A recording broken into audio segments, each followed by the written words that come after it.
Hai, masih bersama saya, Mr. Z bicara. Tentu saja bicara tentang kebenaran berdasarkan fakta, data, dan realita.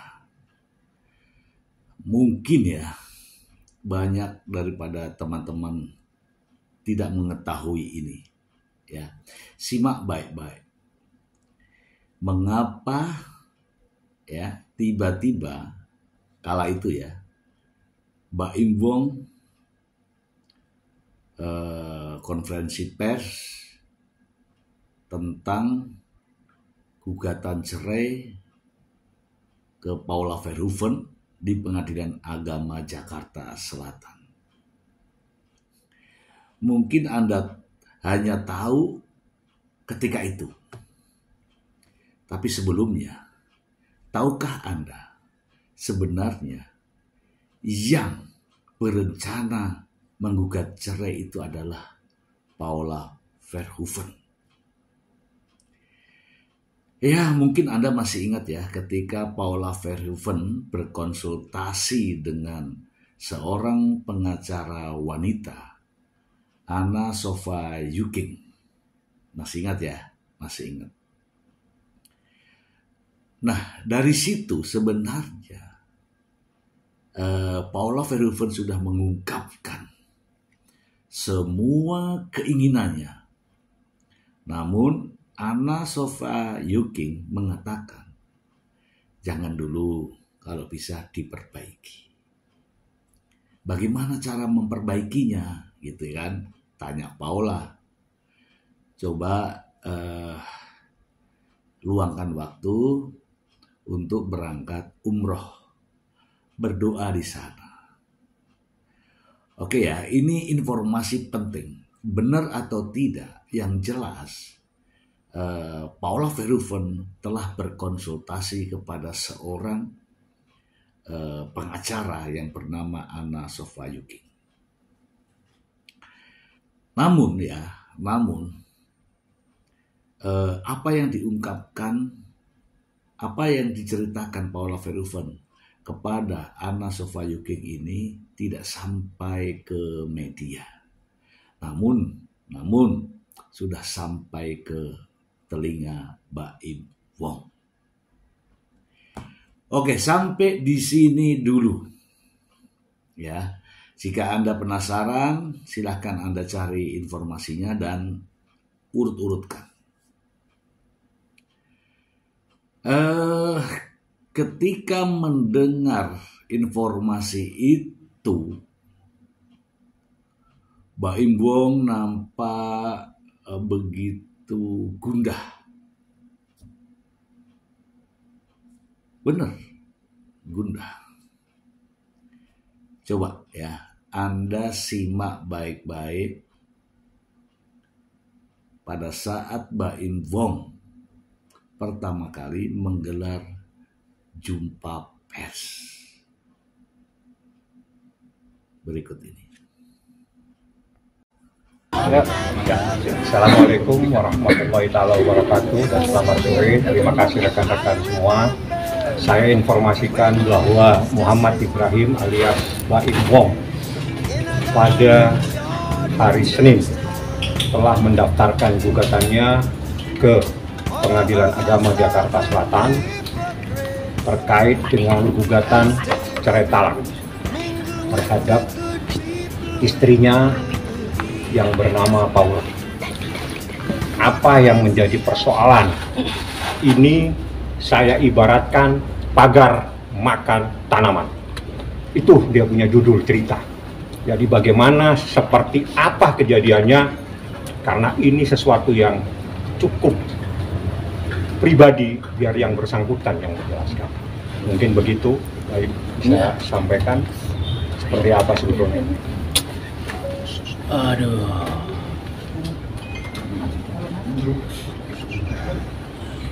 Saya sebenarnya nggak nyangka ya, maksudnya ada di momen ini. Saya itu sebenarnya menghindari. Maaf juga buat wartawan semuanya, saya kan nggak pernah menjawab.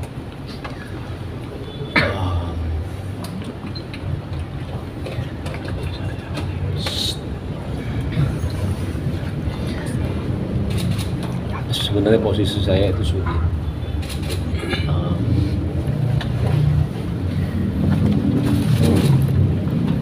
Saya memang bisa dibilang dikhianati sama dua orang terdekat saya, dari pihak perempuan sama laki-laki. Yang laki-lakinya itu adalah teman baik saya sendiri.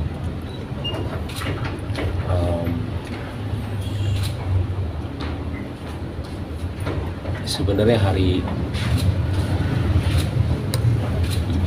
pas kejadian itu, hari pertama saya itu sudah memaafkan, tapi pakai caranya saya lah ya.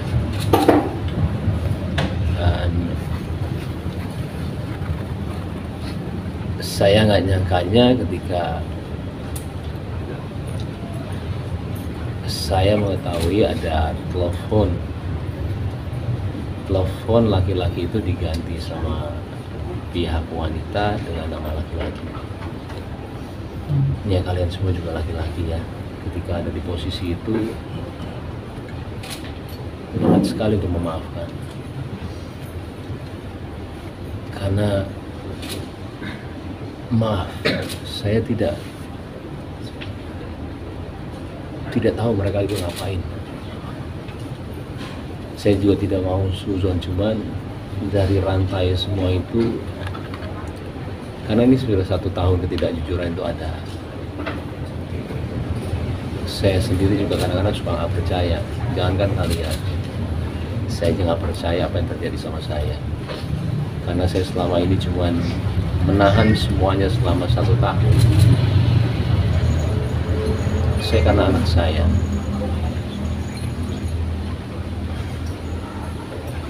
Saya kalau udah bicara anak, terserah lah. Apapun yang kalian mau bicara mengenai saya nggak ada masalah sama sekali. Saya tahan semuanya selama berita itu ada ya. Mau saya dibilang pelit, mau saya dibilang beda-beda dia sama orang lain, mau apapun itu saya nggak apa-apa. Saya cuma mikirin anak saya doang. Saya nggak mau mereka itu tahu masalah ini.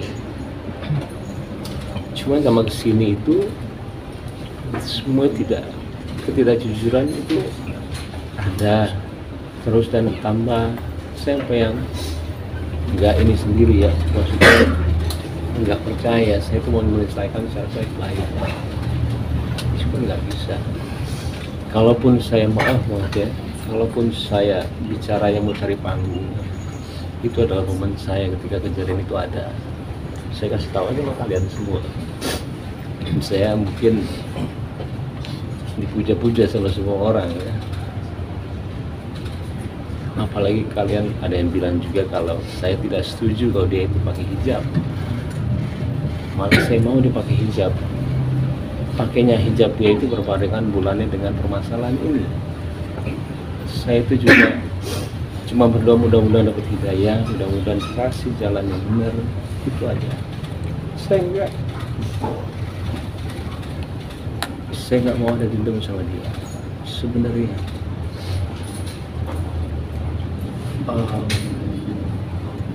Apalagi dibilang, saya jujur selama hidup saya itu baru dibilang pelit sampai 1 orang, itu istri saya sendiri. Saya juga sampai bingung, saya nggak pernah dibilang pelit sama orang seumur hidup saya. Kalau saya pelit, bagaimana mungkin saya menafkahi keluarga dia? Tanggungan itu ada di saya.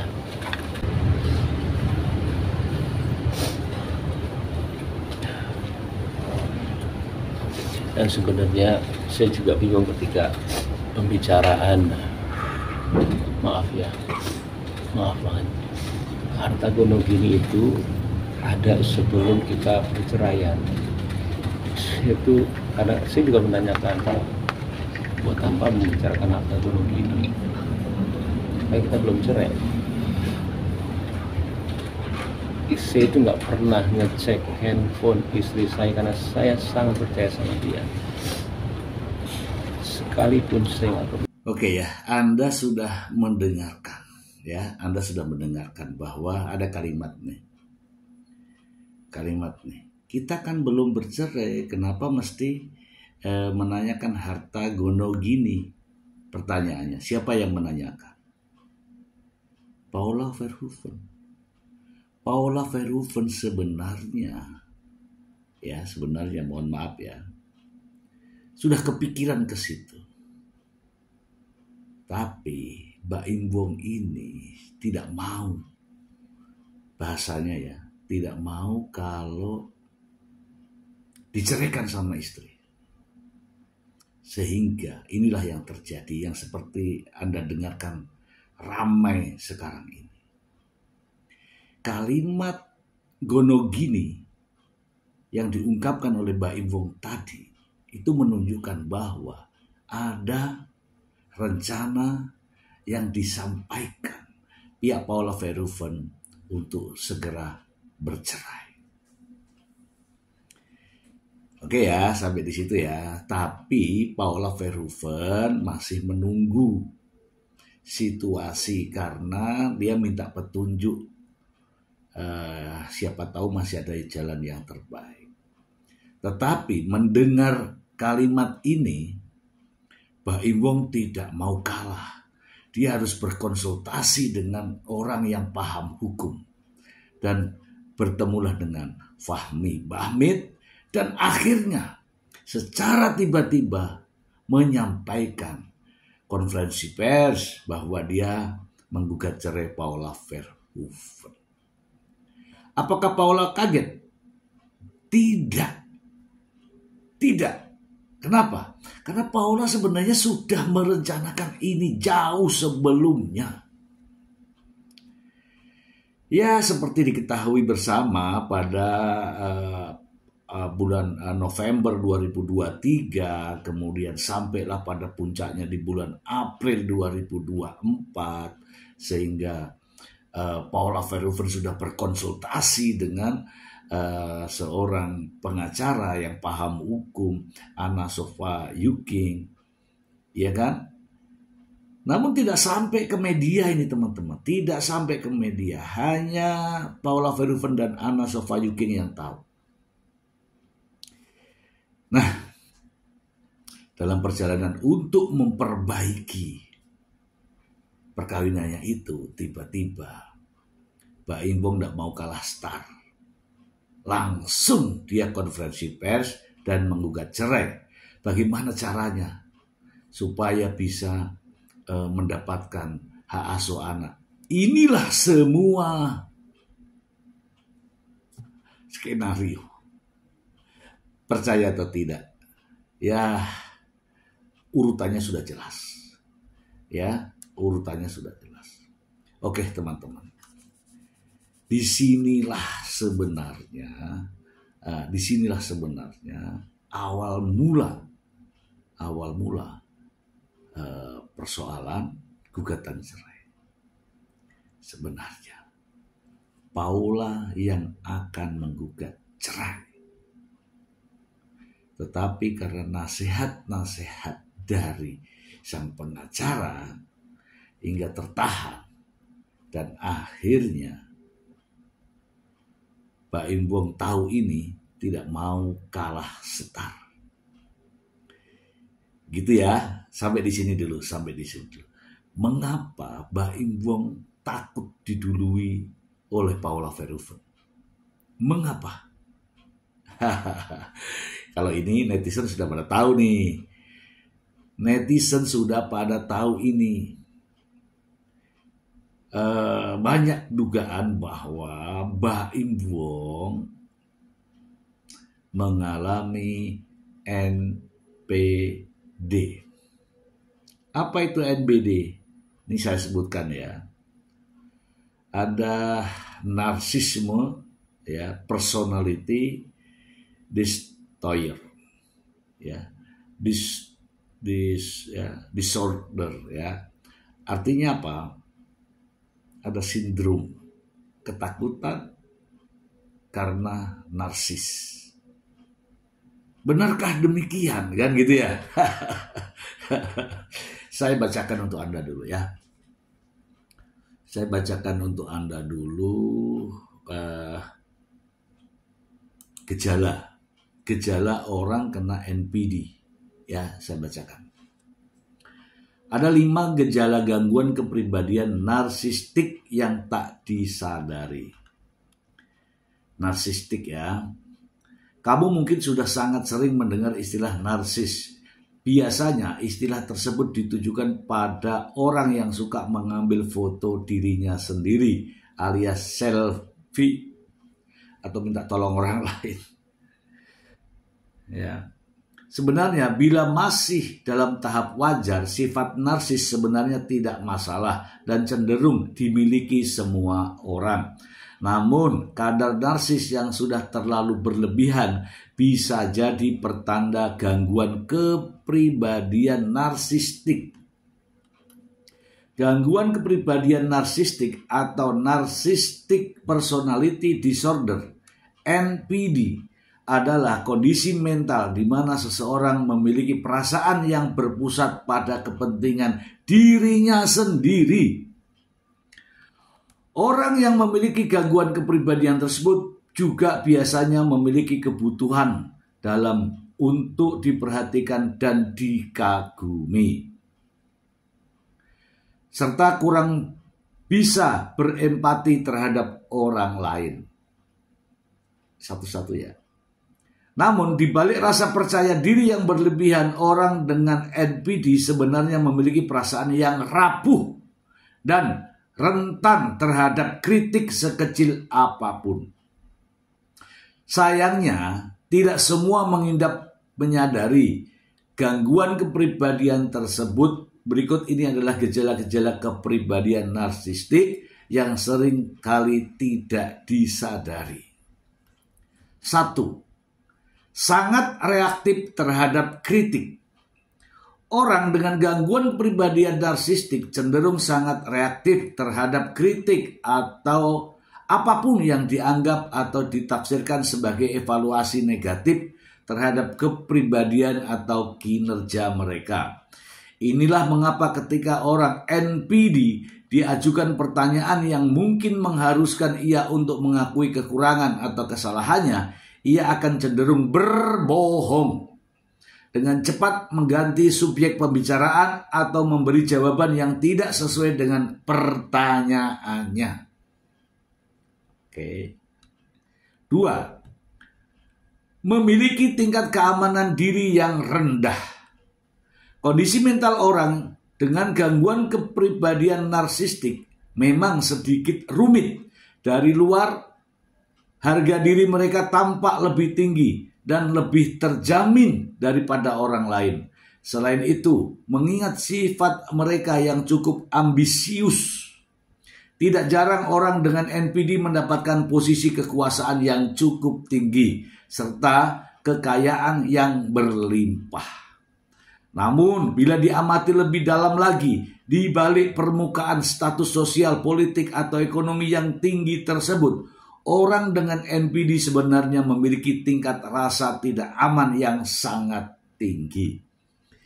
Dengan berbagai cara, mengidap gangguan kepribadian narsistik terus-menerus didorong untuk membuktikan diri mereka sendiri, baik kepada orang lain maupun kepada batin mereka yang tidak begitu percaya diri. Itulah mengapa untuk menutupi rasa tidak aman mereka, para pengidap NPD cenderung mencari pujian dan gemar untuk menyombongkan diri atau membual tentang prestasinya yang seringkali berlebihan.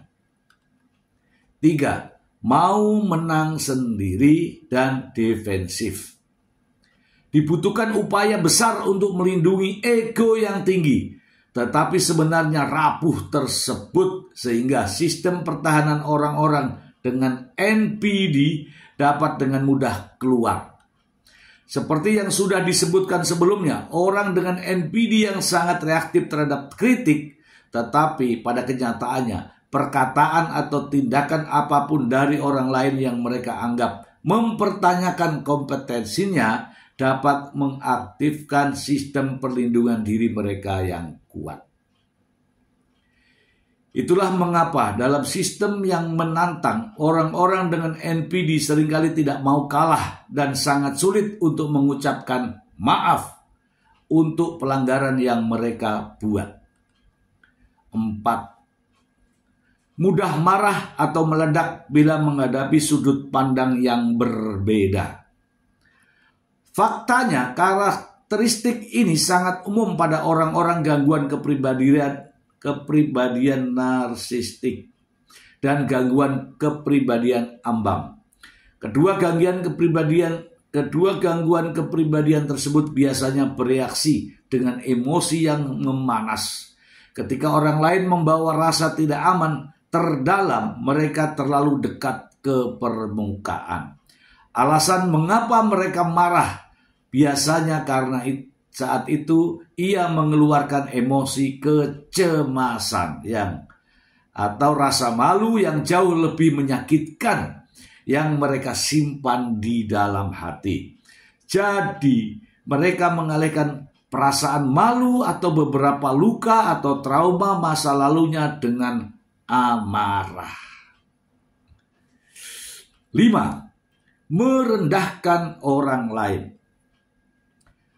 Karena orang-orang dengan NPD terdorong dari dalam diri mereka untuk menyembunyikan kekurangan atau kelemahan dalam citra dirinya, mereka biasanya cenderung mengarahkan penilaian negatif terhadap orang lain.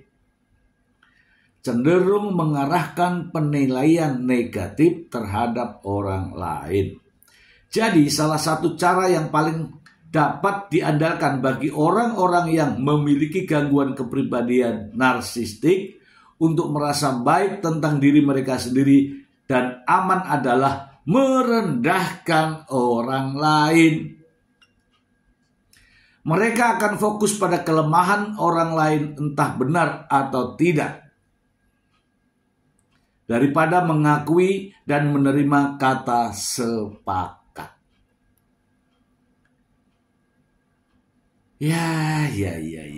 Mungkin Anda sudah tertawa sekarang kan. Anda sudah tersenyum-senyum sendiri sekarang kan bahwa netizen menganggap bahwa Baim Wong terdampak terkena atau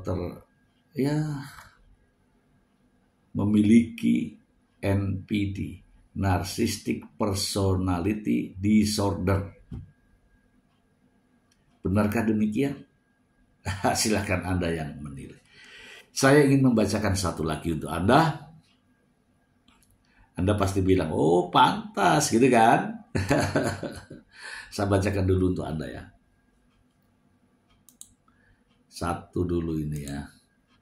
Ini. Dari Media Indonesia. Kayak Baim Wong ramai disebut NPD oleh netizen. Apa itu NPD? Apakah Baim Wong terkena NPD? Saya bacakan untuk Anda. Aktor dan sutradara Baim Wong telah melayangkan gugatan cerai pada istrinya Paula Verhoeven ke Pengadilan Agama Jakarta Selatan. Baim Wong mengumumkan kepada publik soal gugatan itu pada Selasa 8 Oktober 2024. Dalam konferensi pers yang didampingi kuasa hukum Fahmi Bahmid, Baim juga mengungkapkan alasan gugatannya. Sembari berlinang air mata, pria 43 tahun itu mengatakan dikhianati oleh Paula dan teman laki-lakinya. Baim yang telah 6 tahun menikah dengan Paula juga nampak mengungkapkan kekesalan disebut pelit oleh istrinya. Meski begitu, keluh kesah Baim dibanjiri kritik oleh netizen. Banyak netizen yang kecewa dengan sikap Baim mengumbar aib rumah tangga, bahkan menyebut-nyebut berbagai pemberiannya kepada keluarga sang istri. Di Instagram Baim Bong banyak netizen yang melabeli ayah dua anak itu sebagai NPD. Ciri-ciri NPD nih, ungkap salah satu netizen. Fiska Puspa Ariandi MPSI psikolog klinis dan kesehatan mental Universitas Muhammadiyah Surakarta mengatakan bahwa narcissistic personality disorder atau gangguan kepribadian narsistik merupakan suatu kondisi psikologis yang serius. Penderitanya pun tak sadar bahwa dirinya menderita NPD. Terangnya seperti yang dilansir dalam situs. Narsistik atau NPD merupakan gangguan kepribadian yang ditandai dengan perasaan superioritas yang tak realistis, kebutuhan yang sangat besar untuk dikagumi, hingga kurangnya empati terhadap orang lain.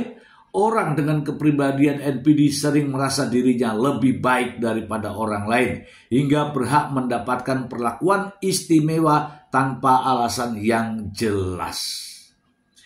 Penderita NPD bisa sangat sensitif terhadap kritik atau kekalahan, bereaksi dengan sikap meremehkan dan menantang, bahkan bisa bersikap rendah hati sebagai topeng dari perilaku kebesarannya tersebut. Selain itu, Fiska menuturkan sifat-sifat narsis tidak sama dengan gangguan kepribadian narsistik.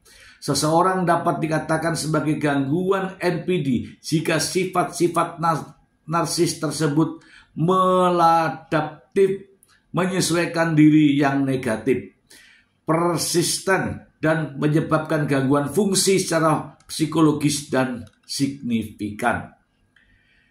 Fiska memaparkan beberapa ciri seseorang menderita NPD yang mengacu pada buku diagnostik and Statistical Manual of Mental. 1. Memiliki perasaan penting dan superioritas. 2.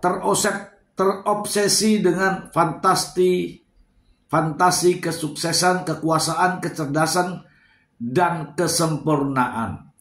3. Percaya bahwa mereka adalah orang istimewa. 4. Memiliki kebutuhan berlebihan untuk dikagumi.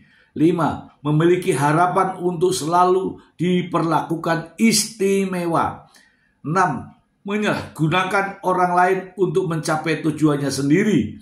7. Minimnya empati terhadap orang lain. 8. Mudah iri orang lain dengan orang lain atau percaya bahwa orang lain iri terhadap mereka. 9. Menunjukkan perilaku arogan. Oke, teman-teman. Udah ya di situ ya. Bukan saya loh ya, ini ya ada sumbernya. Saya juga ingin menunjukkan kepada Anda betapa disanjungnya Baim Bong. Apakah ini bagian daripada apa yang diutarakan ahli tadi? Mari kita simak liputannya berikut ini.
Semua harus yakin bahwa Allah memberi kesempatan kepada anak cucu kita untuk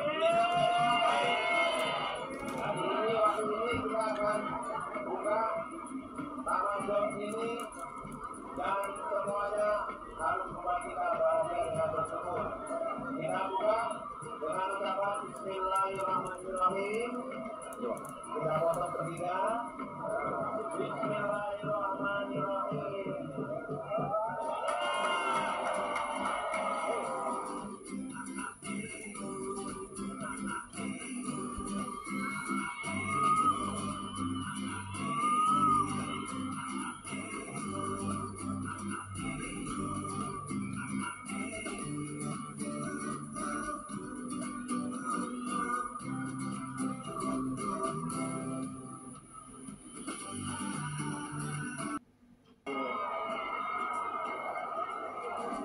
Terima kasih loh. Ini saya tapi di sini sebenarnya mau lihat tamannya seperti apa, besarnya seperti apa, dan ternyata besar banget ya. Terima kasih juga buat sambutannya warga Jusis ya. Ya. Saya di sini sama Kiano merasakan jadi cawagu. Mudah-mudahan dengan pemberian ini, insya Allah banyak manfaat. Jalanan juga masih pernah ya. Mudah-mudahan juga banyak berkah, banyak manfaat buat semuanya ya. Amin. Doa saya selalu menyertai buat kalian. Amin.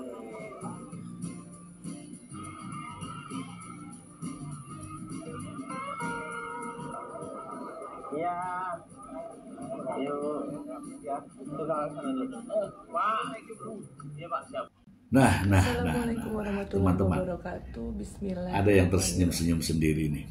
Jadi Mohon maaf sebenarnya atas inilah yang kegaduhan sedang tentang berita terjadi. rumah tangga saya. Saya meyakini Dalam bahwa kesempatan ini izinkan saya untuk sebenarnya meluruskan dengan segala Paula keterbatasan Verhoeven saya. lah yang sebenarnya ingin duluan Narasi untuk perselingkuhan yang menjadi melakukan pemberitaan gugatan belakangan itu. ini Tetapi akan menjadi jejak dengan digital nasihat perjalanan kami di kemudian oleh hari. sang pengacara yang lama ya, sehingga Paula Verhoeven Selama masa pernikahan mempertimbangkan sebagai istri, agar saya ini sangat tidak paham. terjadi dan memilih Saya untuk mempunyai banyak berdoa dan berkonsultasi. Pada akhirnya inilah yang kita dengarkan bersama. Namun dalam kesempatan Mbak Imbong akhirnya saya menggugat meluruskan cerai karena Mbak Imbong tidak mau bahwa kalau berita Paula perselingkuhan yang itu tidak benar. menggugat cerai. Setelah Mbak Imbong menggugat cerai Paula Verhoeven Saya dan percaya menuntut hak asuh anak, Allah Maha apakah mengetahui apa yang saya Paula lakukan dan yang tidak saya lakukan. menolak? Tidak. Karena Paula semua justru perbuatan saya di bersyukur. dunia ini harus dipertanggungjawabkan di Kenapa? akhirat kelak. Ya, justru akhirnya orang-orang semua melihat Saat ini bukan yang hal sebenarnya yang mudah terjadi dengan untuk suami. kami, saya dan juga anak Paula tidak pernah menolak. Paula siap karena sejujurnya Oleh Paula karena lah yang dengan akan segala mengajukan rendahan hati, gugatan itu. mohon doanya. Tetapi tadi sudah dijelaskan oleh NPD, dia tidak mau dikalahkan, dia tidak mau didahului, dia tidak mau. Makanya akhirnya Permata mendapatkan hati mama, pemahaman entah dari siapa sehingga maafkan mama menggugat dan cerai dengan alasan adanya perselingkuhan. Padahal sebenarnya tidak ada. Allah memberikan Persis apa yang kemudahan disampaikan dan tadi. menjaga kita Yang semua. penting begini, tidak peduli orang lain, ya, tidak peduli orang lain atau tidak peduli istrinya. Tidak ada lagi empati, tidak ada lagi simpati. Itulah tadi ciri-ciri Assalamualaikum daripada warahmatullahi wabarakatuh. NPD, Terima kasih. narcissistic, ya, personality disorder. Aduh, baru tahu akhirnya. Tapi teman-teman, supaya ini benar gitu ya, teman-teman juga bisa mendapatkan referensi lain yang lebih cerdas, yang lebih akurat dan memiliki kompetensi ya. Kalau saya cukup dengan analisa dalam observasi. Semoga bermanfaat untuk Anda semua. Terima kasih. Bye.